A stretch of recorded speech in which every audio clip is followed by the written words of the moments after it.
good morning. Thank you so much for starting your day with us right here on Delta Television, the People's Pride. It is the 22nd day in the month of November 2024, and I welcome you specially on behalf of the board, management, and staff of Delta Broadcasting Service, DBS Asaba. Welcome to Friday's edition of Morning Ride. It is the last edition for this week, and it is the weekend ready, and I hope you're excited. I'm super excited it's the weekend because I always love the weekends. It's a time for you to just relax and have fun, and that's exactly what we'll do here this morning on Morning Ride. So welcome to the last edition of Morning Ride for this week. My name is Blessing Usiabada. I am not riding alone this morning. I have with me my amazing colleague, Ogaga Ekama. Good morning, Ogaga. Good morning, Blessing. How are you doing? I'm good, and you? I'm doing very well, thank you so much. I'm so excited. I don't know why I'm excited. I said it's because of it's the weekend. When I begin to question, is it really because it's the weekend that's why I'm excited? I do not know. Well, How's it been with you, really? well, it's been a lot, really. I want Saturday to come. Why? No, it has been a hectic week for me, and I think I can even tell from my voice, from my eyes, Yeah. like it's been a lot. So Saturday. yes, my church has been planning a program, and so What will happen on Saturday? Eh? What's going to happen tomorrow? I get to sleep. Exactly what I said. You get to relax and have when you're fun on done with Saturday. a project Mm. and that relief that first of all it was a success, and then you heave that sigh of relief and just get some rest. Because now, even though I'm here, I'm still taking mental notes, doing mental checks, Exactly. and all of that. So Exactly. sometimes beyond physical stress, the mental stress is when you're sleeping, you're True. like, man, this thing has to go on and all of Yes. that. So yeah. That's why the weekend is great. That's why I told you that I'm excited it's the weekend already because you get to rest. Except for essential workers like us, because I'll be working tomorrow as well. But still, knowing that it's the weekend, you're relaxed. You're more relaxed working during I the think that's a weekend. mental thing. Funny Yeah. enough, tomorrow evening I'll still be here too. Yeah. Exactly. Okay, on Morning Ride today, we have lots of features. A newspaper review, we have our interview segments, and of course we bring you the biggest trend on X. We're going to tell you what's been trending this week.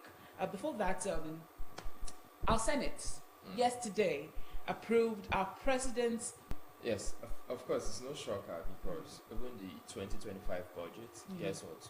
Nigeria will still borrow to fund that budget. Yeah, so yes, it's one of the most, I don't want to say most indebted because I can't recall now, but America is actually one of the most indebted nations in the world. Okay. But their citizens won't complain Because they see the effects. yeah. So it's like, and it has been said over and over again, you cannot be borrowing to feed. True. You cannot be borrowing to buy clothes. It does not make sense. To give you borrow, palliatives. you borrow for productivity. That's how it should be done. But here we've seen that most times we borrow to consume, which is totally wrong. You borrow to produce, and when you say this, you are borrowing to produce. It's not just giving speech, empty speeches. We want to see it. We want to see want to the see the productivity. We want to see the productivity. Yeah, and all of that. and then the people in countries like the US you talked about, the people, they trust the government not to misuse these funds. When the government come out to say we're borrowing this certain amount of money, they believe the government and they believe that that money will be put into good use. But here in Nigeria, it's like once we hear we are borrowing, Nigerians are scared. They're bothered about it because they know that the funds may not really be used for the purpose for which it has been stated that it will be used for. And my question is, fuel subsidy removal has been removed. And over time, the federal government have come out to say they've saved this trillion, certain amount of money, this trillion, certain amount of money. And we're asking, since you've been able to save 1 trillion, 2 trillion, 3 trillion naira from the petrol subsidy, why are we still borrowing? If we've been able to save money, why are we Because borrowing it's still then? not sufficient. It's still not sufficient, really. If subsidy was not removed, they will tell you that they would have borrowed more. Now it's just 2.2 now. Wow. So maybe if subsidy was not removed, they would have Well, gone for $3 billion.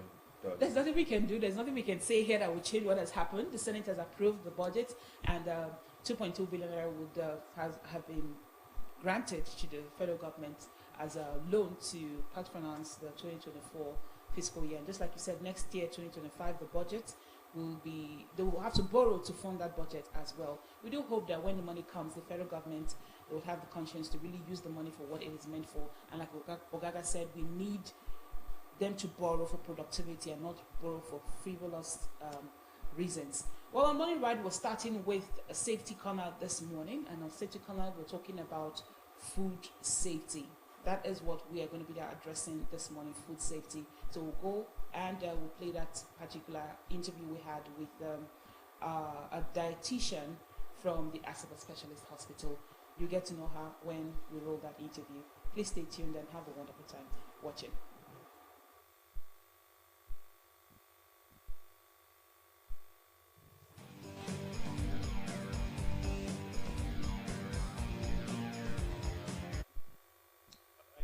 Right here with us on the program, Morning Ride. And this time, it's time for us to go into an area that we don't pay so much attention to when we just eat and drink. It's about food safety. Matter of fact, yesterday was World Food Safety Day. So, with us in the house is a dietitian. She's right here and ready to rock and roll. Her name is Enejidu Esogene Uluwa Seminary. She's a registered clinical dietitian with the Asaba Specialist Hospital right here in Delta State. It's good to have you with us this morning. Good morning, and so welcome to Morning Ride. Thank you very much for having me. All right, so talk about food safety. You're a dietitian. How pivotal is food safety to a person's nutritional value of food? Food safety is actually very, very important because, as a dietitian, one of our main goals is to actually prevent malnutrition and to prevent nutritional deficiencies. So if the food a person is consuming is not very, very safe, then there will be a problem. So food safety is very, very important to a person's health outcome. Okay. What are the most common foodborne illnesses and how can they be prevented? Okay, let's start with what food safety is so that we can know how the diseases that we're talking about here. Now, food safety is the practice of, ensuring that the food that we consume is safe. It's the practice of making sure that the quality of the food that we consume is safe to avoid contamination and foodborne illnesses. Now, we have several kinds of foodborne illnesses. You can call foodborne illnesses or foodborne diseases or food poisoning. Now, we have like diarrhea, we have like hepatitis A, we have dysentery, we have cholera. Lassa fever is also one of the foodborne that we just talked about. Foodborne diseases that we have. So these are some foodborne illnesses and diseases. The most common one actually has to be diarrhea. Everybody knows that. Immediately you have diarrhea, you start suspecting that what did I eat? You understand? So these are common foodborne illnesses that we have, or common foodborne diseases that we have. You said hepatitis A. Yes. Can be gotten through food? Yes, hepatitis A can be gotten through consumption of unsafe food. We have different kinds of hepatitis actually, so that you don't get strong like hepatitis A. Different kinds of hepatitis actually. So hepatitis A can actually be gotten from consumption of unsafe food. What makes the food unsafe? This is a very childish question, but let this question fly. So that people can get it very well at the back of their mind. What makes a food unsafe for consumption? Okay. Going by, if you say what makes food unsafe, let's twist it and say, what are the guidelines you're supposed to follow so that your food is not unsafe? Because when you like the word ditch now, if you ditch these guidelines, if you don't follow these guidelines, the food becomes Unsafe, okay. Number one, when you don't wash your hands properly before you touch any food. Now it is important that before you cook or before you eat any food, you should wash your hands properly. Even if you're going to use cutlery. Even if you're going to use cutlery, actually, you should wash your hand properly, under running water with soap. Or probably if you have a sanitizer, because if you are using cutlery during an event, there's no chance for you to go and start washing your hands. So if you have like something, just wash your hand properly before you touch the food. That's number one thing that makes food very, very unsafe. Then when you don't cook food properly in the right temperature, you get people in the hospital, you say, I like people when you eat undercooked eggs. This one they call half-boiled and the half-cooked eggs. When you don't cook eggs properly, when you don't cook vegetables properly, when you don't handle them properly, can make food very, very unsafe. Then cross-contamination. There's something we call cross-contamination. It's like I'm in my kitchen, I want to make food, I want to make sandwich this morning for breakfast, and I have my bread, I have my chicken, then I have just one knife that is serving me for all purposes. Now when I cut my chicken with my knife, then the next thing is I use that same knife to cut my bread. you are introducing infection or organisms from this place to this place. That is what we call cross contamination. So what should we do in that case? You wash the knife You wash the knife before using it on your before bread. using it on your bread, or you have a bread knife. You know, people that are in the culinary world, they have bread knife. They'll tell you there's bread knife, there is this knife, there is vegetable knife. And very important that you have all these things separately. Then when your cooking equipment or your cooking materials are not sanitary enough, or they are not clean, when you know, I used to ask women in the hospital that how do you clean your blenders? I'm trying to get the people. I do this, I do that. Some people just say, I just put water and do like this and just throw it away. No, these things have instructions on how to keep them. When you buy blenders, you buy knives, you buy equipment, even your surfaces that you're using to cook, when they are not sanitary enough, they are not clean enough, it can actually lead to foodborne illnesses. Then when you don't store food properly, the other woman was talking about storage of food. If you don't store food properly in the right place, like you are keeping yam on the floor, you're keeping eggs somewhere that is hot, the egg can actually, something can actually happen, and when you consume it, it starts causing foodborne diseases or foodborne illnesses. So when you are storing your food, you make sure that you store them at the appropriate temperature. Like one thing about me is when I want to buy, maybe I want to buy a drink, I want to get water. If your water is outside, I'm not going to buy. If the egg I want to buy is outside, that's why I prefer to buy from the mall. If the egg is outside, Like you go to all these, these stores around our houses now. They'll put the egg because they want you to know that they have eggs in their shop. They'll put the egg outside where maybe for sun, or the water, the table water, or the bags of water, they are outside. or the apple. Or the apple, so that it can still be hot. So that when you buy it, you start feeling that this thing is fresh. But then the contact with direct sunlight is actually affecting these food products, and it is reducing their shelf life, reducing their quality. So when you consume them, there is problem. Okay. Now, you talked about food poisoning. I've heard people talk about, they were in the hospital. What happened to you? They said food poisoning. So what are some of the symptoms that a person would have? And when I get a symptom, I know that it's food poisoning, because sometimes when we eat and we start going to the toilet, the next thing we do is to get flagyl and we drink and we're like, we're fine. So what are some symptoms that I can have, and it will make me know that something is wrong, I need to go to the hospital, this could be food poisoning? Okay, let's start with cramping. You usually start with cramping. When you consume food that's not good, you start having stomach pain. When you start having stomach pain, the first thing you do is, we call it a dietary recall. It could be 72 hours. We usually go 72 hours. That's like 3 days earlier. Start asking yourself, what have I consumed the day before yesterday, yesterday, and today? Then you usually start with cramping. Then you start experiencing diarrhea. You can start experiencing diarrhea that even comes with bloody stool. Sometimes somebody is pooing and then there is blood in it. Yeah. Then the person can be vomiting. You can start having this kind of very bad headache. That you just be wondering that what exactly is going on. But it doesn't come alone most of the time. It doesn't stand alone. Except sometimes that diarrhea and cramping usually come together. But this headache, it will come with stomach pain. It will come with, then you start having nausea. You start having nausea and all of that. Then bloating is also one of it. Bloating and excessive gas. When you start passing a lot of fat, the fat is just coming. You're just passing out flatulence, it's smelling, you are belching, is stinking. Then there is a problem with the food that you have consumed. Then at that point, instead of just going to self-medicate, take flagyl or tetra, just go to the hospital and let them evaluate you properly. What's the risk of taking this? Because I tell you, and I'm sorry, I hope I don't get arrested. There's one time I had that incident and flagyl did the magic. I was traveling, I just had to do. Go a little. I got healed, hallelujah. So what was the risk, associated with what I did back then? Okay, it's actually possible that your body grows resistance to this medication.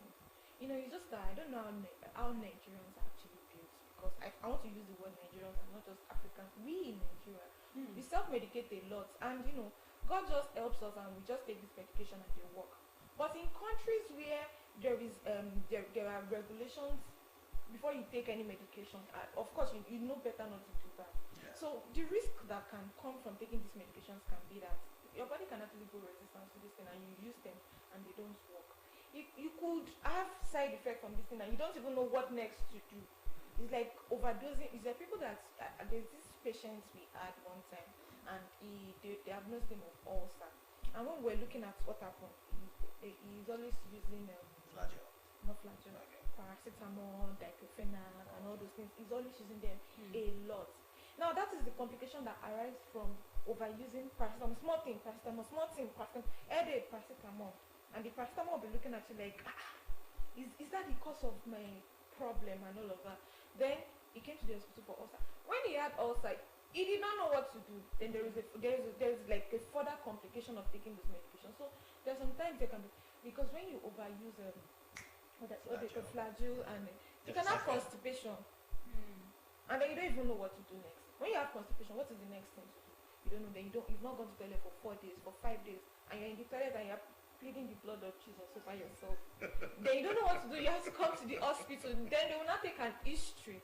When they take an history, they find out that they used medication that you're not supposed to use because you did not follow the proper instruction. Because this medication comes with instruction. I was lucky then.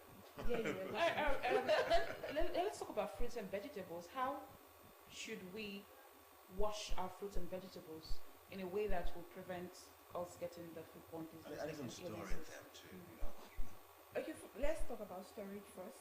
If you are storing fruits and vegetables, for vegetables can be stored in a cool place, somewhere that is cool. Cooling is also a method of preservation. Cooling is just like on your shelf, on your racks. You just leave them. Then they can also be kept in the fridge, not freezer, because when they enter the freezer, they gather a lot of moisture and then they just become something else. Yes. So we should store our vegetables and our fruits either in a cool place or in the fridge. Now, how do we wash them? When you buy oranges, even most of us, when we buy oranges, especially people like us that live alone, when we buy oranges, we just buy the aboki and we just say, I beg, cut for me and drink. You know that thing now. But basically, we are supposed to wash them under running water, and we can also use food grade soap to wash them. I don't understand. Sorry. Food what? Food grade soap. Are you going to wash your orange? The back. I want to peel that stuff. You want to do that stuff because that's the cross contamination we are talking about. You say knife to cut it open. You say knife to cut it open. So I know it's supposed to wash it. They are not things you see with. They are not things you see with your eyes. They are not things you see with your physical eyes.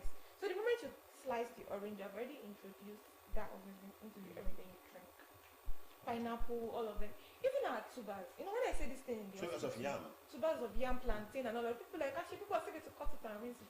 When you cut it and rinse it, when you buy yam in the market, it is proper that you wash them very well. Can I wash with salt? You don't have to wash with salt. The water is just fine. We talk about Detergent or soda to wash your food. Okay, so I asked about fruits and vegetables. Now I want to ask about meat or poultry because we've heard stories about suya. People are saying, "Oh, don't eat suya. It's risky to eat suya." Please, is it healthy to eat suya and kilishi? And how should we prepare our question is going to save many men, so go ahead. Using drying method, so that way they've killed a lot of sanitary condition. It's actually quite safe and it's an healthy snack. But for suya, when you see them and you just see that red something like looking like. Why you've counseled over 1,500 individuals when it concerns their food and diet. Thank you. I've learned a lot. I'm going to wash my oranges, because of my banana, everything.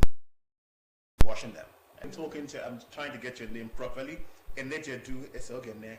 Oluwasimilore. Oluwasimilore. My mom is Thank going to be angry. Okay, I've introduced to your mom. But thank you so much for doing justice on Morning Right this morning, talking about food safety. I've learned a whole lot. I'm sure Blessing has learned I so have. much too. I have, and the thing is, once I eat some stomach upset, I should go to the hospital and not take self-medication Okay. because I'm guilty of that. Yeah, we're all guilty. Yeah. That's how we say our goodbye this morning, right, Blessing? Yes. Okay, do your final pattern. Thank you so much for tuning in. It's been a very interesting ride this morning. Have yourself a wonderful weekend. All right, so do have yourself.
Safety Corner this morning talking about food safety.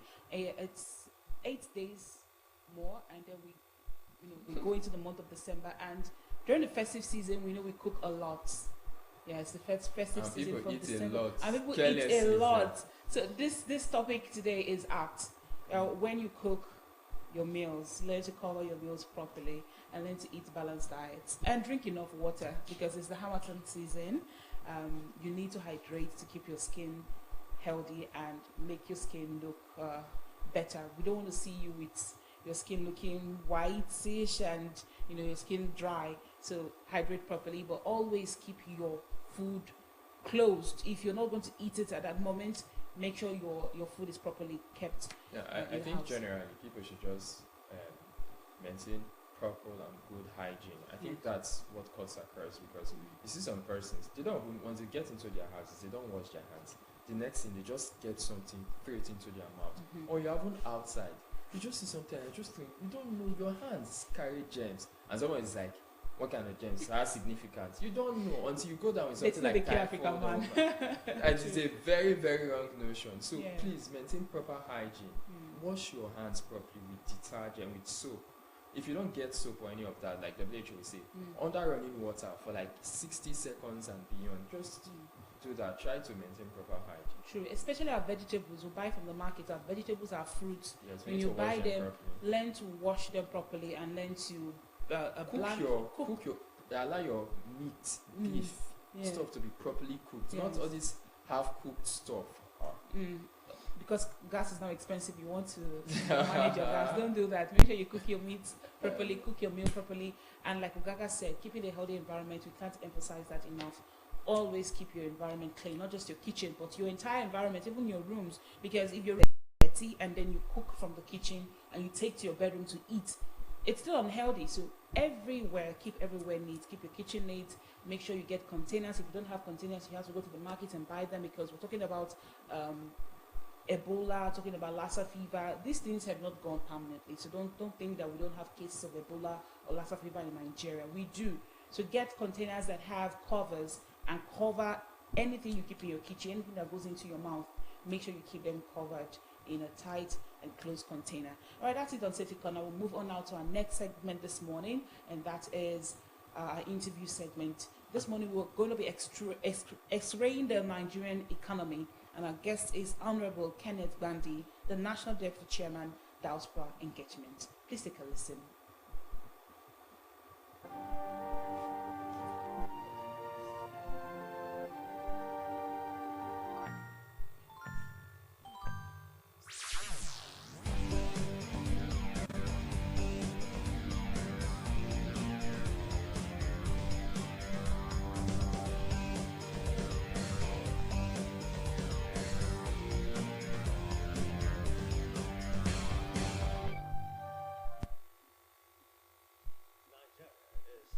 Experiencing its worst ever economic crisis in a generation, leading to widespread anger and hardship.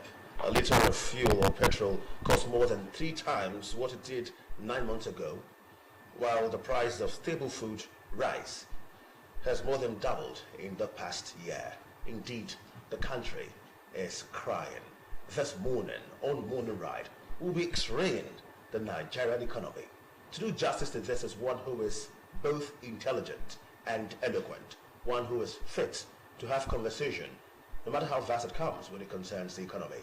He is National Deputy Chairman, Diaspora Engagement, 2023 Senate candidate for Delta North. Ladies and gentlemen, we have with us in the studio Honorable Dr. Kenneth Chibugo Gbandi. It's good to have you. Thank you so much. Welcome sir. to Morning Ride. Thank you so much, sir. Good to have you, Chief. Good morning, sir. Welcome Thank to you, Morning Ride. Thank you so much. All right. Now, I want you to, first of all, let me feel your thoughts and perceptions about the current state of the Nigerian economy. Let's get an overview from you. I think I can basically put it better than you just did in your opening statement. Nigeria is, we're experiencing an unprecedented economic hardship. We've had it rough in the past, and then, but it has never been so rough. I mean, you go to the market today, just to put it in a layman's word, you go to the market today, you price something for XYZ naira, you go there tomorrow, the price is doubled. And of course, our fixed incomes, our salary remains the same. And so you can imagine, I mean, if you look at social media today, you see people looting trucks. I'm not encouraging that. I'm not saying it's right. Okay. You see people looting, truck carrying goods. The hunger is real. The economic predicament, it's real. And thanks to the APC government, the funny thing is that we have, in the last 8 years, like I said, the economy has not been healthy. But the last 8 years, we have the APC government, and unfortunately, the current president and commander-in-chief is a member of the APC who are saying that the economy under Buhari was good and was healthy. They told us they were doing good, and unfortunately, we'll see how good it is. So, to put it to summarize it, Nigeria has never witnessed some, this kind of economic predicament, and this is unprecedented. I don't actually know if I have any words to describe that. Okay, let's try to be fair as we x-ray the Nigerian economy. What are the strengths and weaknesses of the current Nigerian economy from your perspective? If you, I've been outside this country for the past 28 years, and every single business, every single company wants to do business with Nigeria. Okay. The fact is that we have the strongest, young, vibrant population in the world. With about 250 million people, you can produce and sell anything in Nigeria. A very young, mobile, intelligent, mobile force. Our kids, our youths are part of the best in the world. Check out the Under Secretary of State from Germany to US to UK. Most of the policymakers, top-notch policymakers, are all Nigerians. And so that is just a microcosm of what we have in this country. So we have a robust environment in terms of young force to support the economy. We have a lot of mineral resources. Lumumba, the very eloquent professor, said that with the resources in Nigeria, you cannot understand why Nigeria should be. So all the parameters are there. What we're lacking is good governance. Now, let's go straight to some of the economic things going on in Nigeria. Now, with the 650,000 barrels per day Dangote refinery, that's in Lekki, Lagos, coming on stream for local production of petrol in the past couple of months, and Air Peace Airlines in the past 1 week commencing operation on Nigeria-UK lucrative routes, previously monopolized British Airlines. Would you agree that Nigeria is poised to end the strangulation of our economy? That's what some experts are saying right now. My national chairman, Chief Rafo Kemoso, published an article yesterday, and the title of the article is "Hope is not good enough," or "It's no longer good enough." The former president of this country, military president, IBB, he said that he can't understand why Nigerians, you can stress Nigerians to the limit, and they will keep going. They will believe in, things are going to be okay. Refinery, good. Congratulations to Air Peace. Of course, it's very, very, a welcome development. But please, the refinery, how many liters go into the market? What effect does that have on the price of goods? To the market, on the common man. And so we have these economic jargons. You pump in money, you release money from the federal government, to put the dollar under stress. These are artificials. These are not, economic generated. We're not importing, we're not exporting, we're not manufacturing. And so what we are just doing is there. So we want to see the effect of those refineries pumping into, fuel into the market. We want to see, Air Peace, flying to London. We want to see the effect on the common man. That is the only indices we can use to judge if our economy is healthy or not. Okay. Away from oil, how do you assess the performance of Nigeria's economic diversification efforts in recent years? Well, let me warn my viewers. I'm not an economic expert. All right. And so I'm only speaking as a stakeholder, someone who has at least who has a stake in this country. As a former senatorial candidate, of course, we hope to have an oversight function, if we've won, and to make sure that these economic policies that we have are not only implemented, but also have And so the indices, like I said, are there. You know, we could still do better. But I'm not saying the results. We can speak all the grammars we want to speak. We can play with words as good journalists, but we still want to see the results on the ground. So far, we've not seen it. And so until we start having the effect on the common man, then we can judge the economy based on that. Do you think Nigeria is putting much effort to make sure that aside from oil, we could diversify and look into areas like agriculture, you know, to generate income for the country? No nation survives without agriculture. That's basic. So agriculture is basic. And again, we've had this story, we've had this, I've been on your program many times. We're talking about diversification, we're talking about agriculture. I don't see any national policy on agriculture from this government, sorry to say.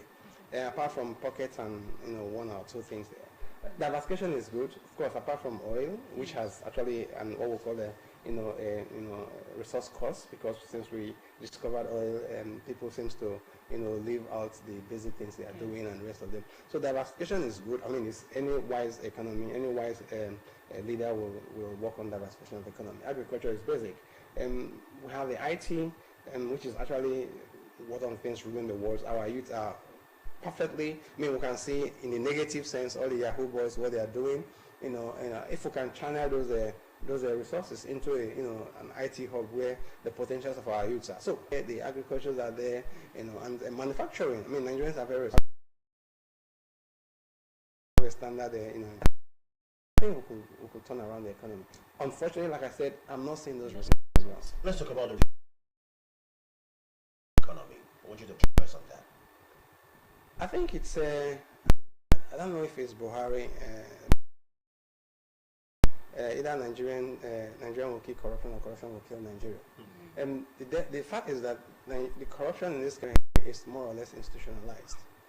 And so people, they don't have any issue, they don't have any qualms, you know, being labeled as corrupt people. And I mean, look at the ministers that we have who are under investigation by EFCC, where from the Ministry of Humanitarian Affairs, 30, 40 billion into an individual account. You just, I mean, sometimes I really don't understand if people, you know, seeing the impact. 30 billion on one individual's account. And these are the things that could build how many schools, how many hospitals, that can build how many power plants that can generate, you know, power, electricity, generate employment. And so it's obvious that corruption is killing Nigeria. Unfortunately, we're not winning that battle. Hopefully, we'll have a turnaround. So far, do you think that we should first go after corruption before talking about making economic policies that can make our nation grow as far as the economy is concerned? I belong to the school of thought that I don't think it's going to be either this or that. It should be this and that. You know, we should be able to. We have the capacity to do